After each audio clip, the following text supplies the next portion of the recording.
Here's a tutorial on how to Photoshop product pictures for jewelry for website experience. We'll start off with a focus stack. It's located in File, Automate, Photo Merge.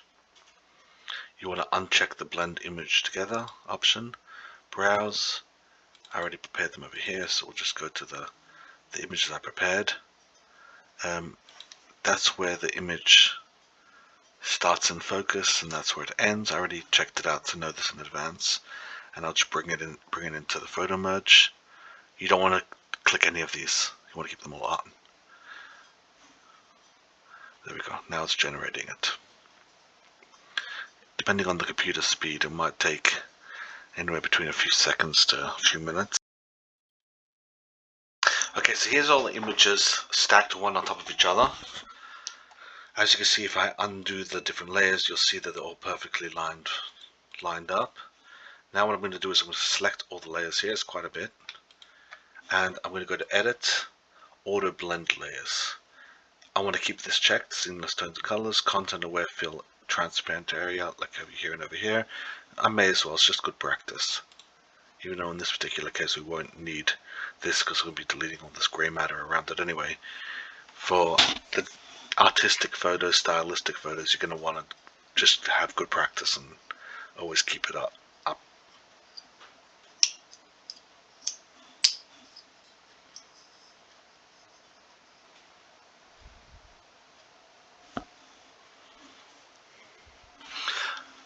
Okay, the image has been finished. Now as you can see, Photoshop doesn't do a perfect job with this focus stack. This area over here is out of focus, which means that we're going to have to go in ourselves to actually fix it up. Over here is out of focus, but for the most parts, almost everything else is in focus, which is really good. There's some noise here, that might be the photography, but that also might be a poor job of the focus stack. Let me show you how to fix the focus stack. First thing is, this is the finished product, not with the masks, so you're going to want to remove that obviously. Another thing is, a lot of times this section over here will be automatically selected. You want to just make sure you click anywhere, that way it will deselect. And what you do is you go in here and step number one, you right mouse click and you click Disable Layer Mask. So you want to see, is this the sharpest part of the table? The table is this section of the diamond. We're going to get rid of that. Let's disable this layer mask. That looks a lot sharper. Let's just make sure that that's actually the right one. It is. So now we already know, but it's good to know that this is the next layer afterwards. Let's just disable layer mask. Yeah. So this one over here has this edge in focus. Yeah. And this layer over here has the table in focus. So what we'll do is we'll enable them all. 83. There we go. And we'll select on the mask area of 83. We'll click the B tool. We'll change the opacity 77, not 100 because that's just too much. But not too low either because we'll be spending a long time. You can click D, that'll make it black and white, and then X flips through, or you can just do it manually and select white, but shortcuts are good. And then literally just start the paint. There you go. There we go. Let's get the table and the facets that are, going downwards as well. There we go. You don't want to go too much inside here because this part's in focus and we don't want to ruin that. But once you start to understand the anatomy of a diamond, and finding the lines of the table shouldn't be too hard. There we go. This is an antique diamond, so it's slightly different than a modern one. The facets are a lot larger, a lot less splintered than you'll see in a modern round brilliant. Or you'll probably get a little bit of that over there, a little bit of there, but we don't want to do too much because we'll make it worse instead of better. It's already starting to go out of focus. There we go. Just a little bit of the lines going down. There we go. So we have that in focus. Now we want to fix this problem there, so we'll move into the next one over there. That's what we saw before. And we'll just start to paint over there, and you can see it's slowly going back into focus. Let's see if we have the same problem at the bottom. Yeah, there we go. It's usually on the same axis, which means that we can fix this same problem here. There you go, and you can just literally see it going back into focus, and now we have everything in focus. We still have that problem over there and that problem there. I might, for this video, leave it alone, but the same premise should apply. You could be able to find, you know, in one of the further layers, the exact location where that's in focus, and fix it up, paint it in. But for now, for the purposes of this tutorial, I'm just going to leave it like this. Now what we want to do is, just because things like to get ruined if you keep these all live, you could save it and do duplicate. Oh, oopsie. No, the problem is that it's being, okay, I'm just going to merge it. You could duplicate it. The videoing prompt is over the duplicate tag. But you could duplicate just to save a copy and then merge it. But the point is you want to work on a merged copy, because so many masks and so many layers, things start getting really complicated when you start editing. Even though you don't want to touch this ideally, you want to keep it all the same. Practically speaking, it just ends up being a lot easier. The first step you're going to want to do is to get rid of all the garbage around it. So let's use the pen tool. And you want to just start selecting. Okay, there we go. Let's get the exact spot. There we go. And again, ideally I would have wanted to make that a perfect focus, and then you know, start this process. But now to do this effect, if you don't already know, you click the Alt, you hold down on the Alt and you click the center, and that way you could select a new pen location, see? A new pen location without having to you know, go off the same trajectory as what you had before. Sometimes you won't get it right, and so you just have to redo it again, which is fine. This is part of doing this.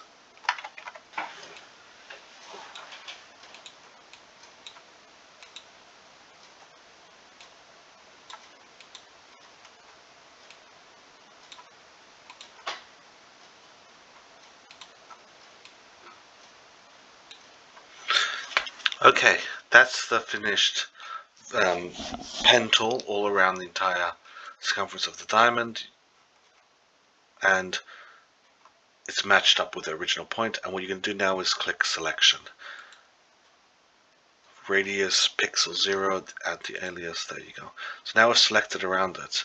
There's some areas which purposely were avoided, but in general you want to make sure it's absolutely perfect there. You could select on this tool, click select and mask, and you can ignore that. The radius at 1, smooth at 3, feather at 0.3 or 0.2, contrast leave, and shift edge at 5. And you do remember settings. Then click OK. And then what you want to do is click select inverse and delete. We have no use for any of that information, so you may as well get rid of it. And now you have the ring. Smooth that underneath. You could do Shift F5, but let's just keep it more simple. Paintbrush, paint bucket, white, and you painted the background. So now you can see the ring on top of the background. The next step you're going to want to do is crop. So click the C tool, go to 1 by 1. Grid, bring in another. Really important part of this is to make sure that the product is straight. Well, before straight, actually just aligned. You don't have to get it perfect, because once you make sure it's on the that it's straight, you're going to probably have to do it again. But you can see over here, this over here, this over here, it's a touch tilted. It was shot a touch off angle, which is perfectly normal. It's very hard to get it exact. This feels about right. And getting it exactly perfect sometimes is hard. Sometimes even the ring itself is crooked. But now let's measure to make sure it's actually straight. Here to there's a little bit. So 1.9 cubes on this side, 1.9 cubes on this side. That's about perfect. You could zoom out. That's a good trick. And then start to bring it down so it's exactly in the center. Zoom in a little bit. And you could just measure by these lines. There you go. We have this. Oh, I just moved it when I saved it, and I push enter to get it in the center, and there you go. Now in regards to the actual space on the side, you want to make sure that you have something,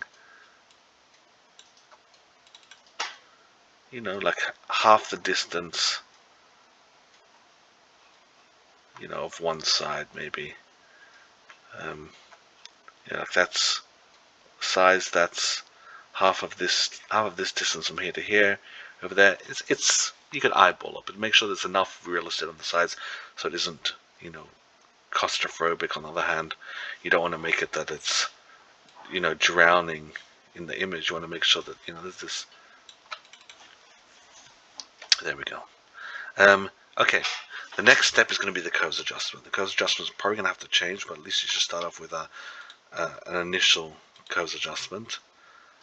Don't use the levels. Ideally, just so curves has advantages. You don't really want to bubble this up ever, but in case you do at some point, you want to make sure it's in the curves adjustment.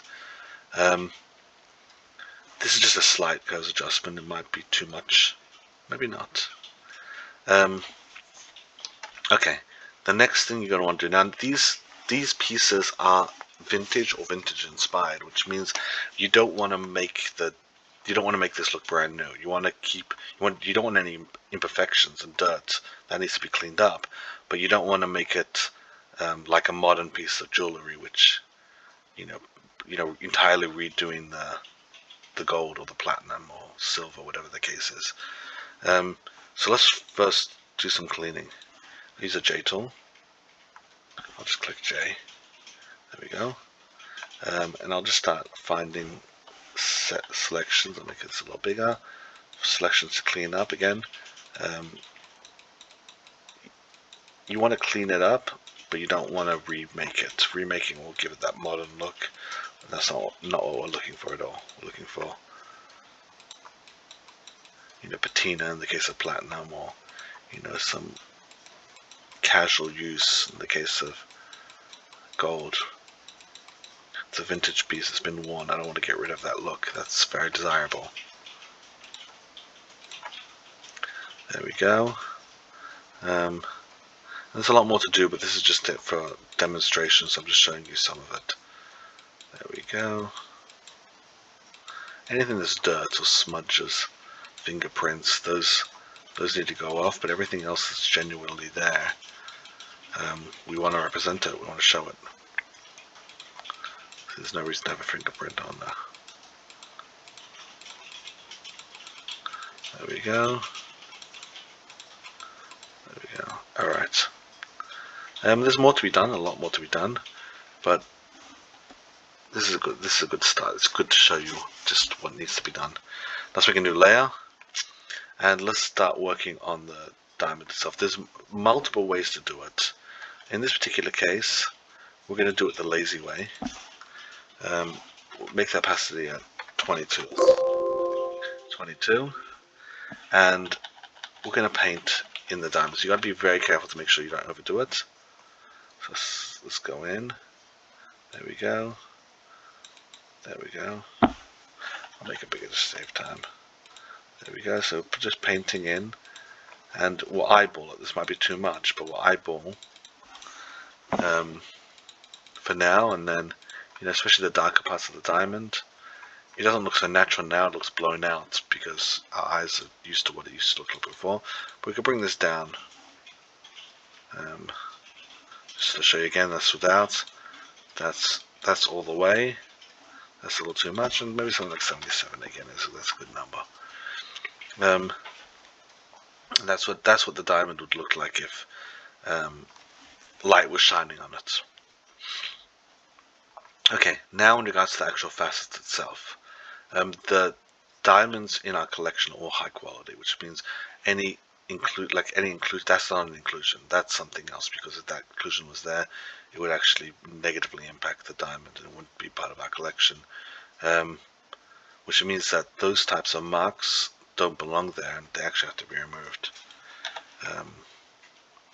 This could be anything from just a hair, it could be dirt, it could be fingerprints. That didn't really look like a fingerprint though. But diamonds collect a lot of the dots are actually from inside, but a lot of the dots are dirt and it just hangs on. They've been cleaned very well before, but at the same time dirt just keeps on sticking to them, which means that a lot of times it just needs to be cleaned up. In the case of other diamonds from other collections, it could be that you're actually looking at inclusions. In that case, you might not want to clean it up. But in our case, these are dirt, because all the diamonds in our collection are very high quality. Okay, so that's in regards to the dirt. This didn't have that much going on. Again, there's fingerprints over here, and that could probably be fixed up. I'm just showing a general idea. Okay, now let's talk about facets. In this particular case, this diamond isn't looking very sparkly, and the reason is that the camera has a hard time picking up the sparkle of the diamond. Shining a whole flash at it usually won't compensate for it, which means that you're going to have to kind of create that illusion of sparkle, which means some of the diamonds need to be bright, some of the diamonds need to be dark, and that's sparkle. So what we'll do is we'll just start creating facets. Make sure you follow the pattern of the facet right over there. Make sure it's white. I'll put the opacity to 77 and paint it in, and I'll actually just keep on pushing until basically it's 100. There we go. Now we have a facet. The problem is you see the staircases, and the staircases look very ugly and don't look natural. It looks off, which means that you're going to want to smudge it. Here's a smudge tool. Literally grab onto it, bring it a little there, a little down, a little like that, and then even a little more. You want to be very careful because you smudge it too much. I'll just show you. You know, then it doesn't look natural and it falls out of its facet line. But you want to, there you go. But now it's too white maybe. I think it'll be more interesting if we bring it a little bit less. Now maybe even more less. There we go. And now you have an interesting facet right over there. In general, the facets that I like putting in are either white or blue. These are antique diamonds, so blue usually isn't appropriate. But let's add a few more facets. And again, it's very important that the facets that are added in actually follow where the facets are. So in this particular case, well, this it's an antique diamond, so it's not perfect. But there you go, that's the actual facet. Let's make it larger. Oh, wait a second. I forgot to make a new layer, and there we go. You see, that doesn't look right. It needs to be smudged. Use a smudge tool just a little bit, just to make it more natural. There we go. And yeah, I think I'm going to put it at 77. It's too much. There we go. And you can still see underneath, but the truth of the matter is that looks like what it would look like if a diamond light was shining at it, if any light was shining at it. And let's add a few more facets. Let's try. Oh, we'll try this facet, and then there we go. Did I make a new layer? Yeah, I did. There we go. There we go. Let's do the smudge tool quickly. There you go. There we go, and we'll keep it 100%. Now let's try a different type of facet. Over here, let's. This is a very popular type of facet. The triangles, in this particular case, it isn't very large, but a lot of times there'll be these triangles in the corners of the tables will be a lot larger. There we go. In this case, it's a very small one, and I want to follow the genuine path of the table. So there we go. Over here, this is a reflection from underneath. There we go. There we go. And let's fix the smudge.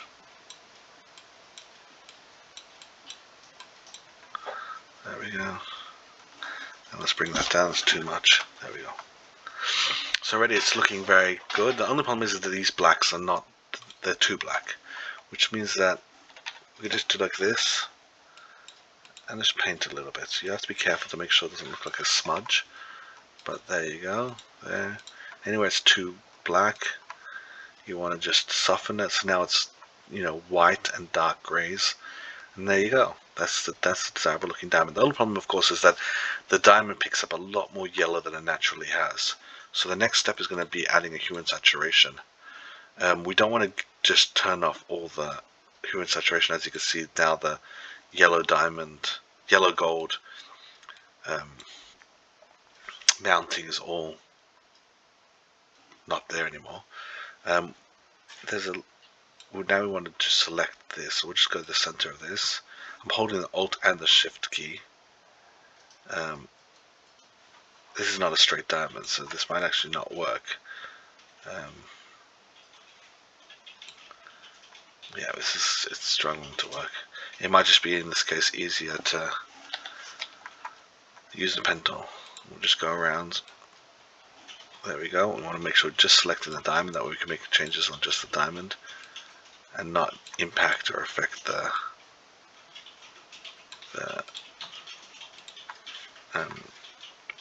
prongs that are holding it, that are yellow gold or rose gold. Here's a rose gold. There we go.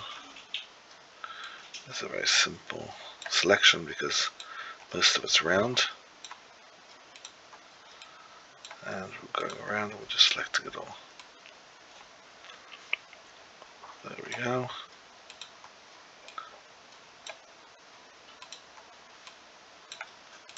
There we go, and we've selected it. Now I'll do selection. There we go. We don't need to do any other, you know, clicking over here, selecting and masking, because in this particular case we're just using this for our mask. I'll do select inverse, and I'm going to paint everything else black. So I'll just click D and then X, or I could just, you know, go white and then go black, whatever, doesn't really matter. And then I'm painting everywhere but the center diamond.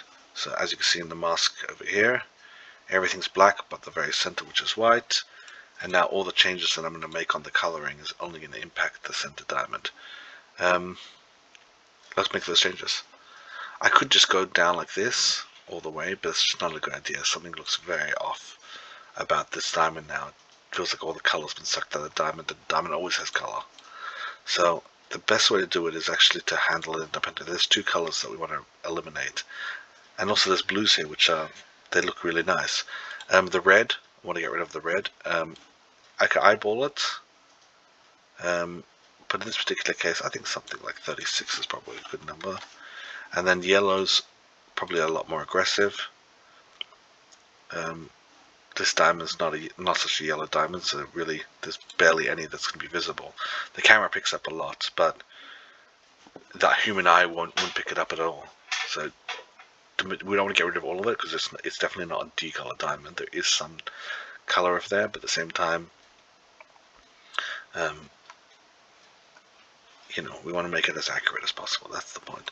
That's before, that's after. Over here it looks like a really bad diamond and it's picking up all the color from the mounting. This is a very accurate representation of what's actually going on inside the diamond. Just a touch of yellow, because that's all that they're going to see. A little bit of red because it's pulling out the reflection of this, and all the blues and the purples that are naturally inside of there are still in there. Adding it to this as well, it could be done. Just click on the mask, the B tool, and literally just put it to 77, the opacity over here, and you could just start painting in white, obviously. There you go. There, there, there, there, there, and now we've painted this into the mask, as you can see. And now those changes that we made on the diamond are also made on the side diamonds as well. Okay, another thing as well, sometimes as the need requires, the diamond might be really grey or very dark, and you're going to want to add in some of the facets, not just on the table but also on the side. You want it to be accurate, so in this particular case this is a facet for the side. Again, it's not a perfectly straight facet because we are dealing with an antique diamond, so you want to actually work out where it is. And I'll add this facet, I just feel like it adds some more interest. There we go. Maybe I'll keep it really white to make the diamond feel a lot more sparkly. There we go, there we go. Let's move it into blend it. And there you go. Again, just to show you before, after. Just makes it a lot more sparkly. And maybe something that another one over here, just to add more interest. And with a lot of the darker stones, you're going to have to add in quite a bunch of facets, and you're going to want the facets to be as accurate as possible. Okay, so we've done the diamond itself. It looks fantastic. Now we want to add a reflection. I don't like the black reflections. I actually like the reflections of the diamond itself. So how it's done is you click the highest layer. Don't include, obviously not the merged layer, not any adjustment layers. So layer 11 all the way down to here. Right mouse click, duplicate layers. Oopsie. There we go. Duplicate layers, that was right. And then click merge layers. So now I have a perfect copy of all the changes that we made. Edit, transform, flip horizontally. Nope, that was wrong. Control V. Transform, flip vertically. And now I have it. I'll select that and then start to bring it down. You're going to want to give a little bit of real estate. You don't want to be right next to it, but you don't want to be too far away. You want it to feel like a real shadow, and that's about the right distance. So now we have this layer over here. You want to add a mask, and then hold onto the bucket tool and you hit the gradient tool. Shortcut is G. It's a good thing to know. And I'm in the mask. I have black and white selected. I could hold the shift button down. That way it makes a perfect line, as you can see over here. And in this particular case, it's white over black, so I'm going to have to do it the opposite direction. Start from the bottom, move to the top, and there you go. Now in this particular case, it feels like it's too much. I could either redo the gradient that I made, or a simple trick is just hit the opacity and just drop it down. Yeah, I think 77 actually might be a right amount. There we go. And there you go. Now we have the shadow, and we have the edited image. Now what we need to do is, now we're ready to save. Now the saving style is, first you want to add the SKU number. The SKU numbers are going to be shown in tag right before the images themselves. So in the saving, you're going to want to save it by the SKU number, and then the camera angle. This is a TV camera angle. That's how we initial it. The letter T, the letter V in capital. Also, one other thing before we finish, the curves adjustment. I would add a little more curves. Now that it's all finished, make it pop a little. Right before you finish, you always want to just pop a curves adjustment. You might even want to just soften just these over here with a little bit of a similar color over it, just to soften it a little bit. But yeah, and so in regards to saving, the best format that we found so far for saving for web for products is 1000 pixels by 1000 pixels JPEG, and the quality should be as high as possible, so long as the image itself is under 100 kilobytes. If it's over 100 kilobytes, drop the quality but leave the pixels at 1000 by 1000, and also generate a higher quality image that's 1200 by 1200 in high quality. And then the PSD itself, once you've finished all of that, the PSD itself, you want to click the edit, the image, adjustments mode, canvas size, and you're going to want to change it to 1500 by 1500. This will eliminate a lot of the heaviness